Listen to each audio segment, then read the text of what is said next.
અને ફોલો કરતા જજો મારા મિત્રો. ફોલો કરવાનું ભૂલતા નહીં.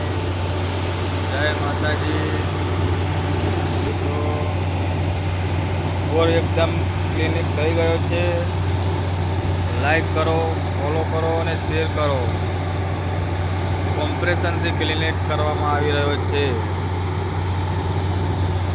વિડીયો સારો લાગ્યો હોય તો લાઈક કરવાનું ભૂલતા નહીં મિત્રો. મારી ફેસબુક ફેમિલી, મારી યુટ્યુબ ફેમિલી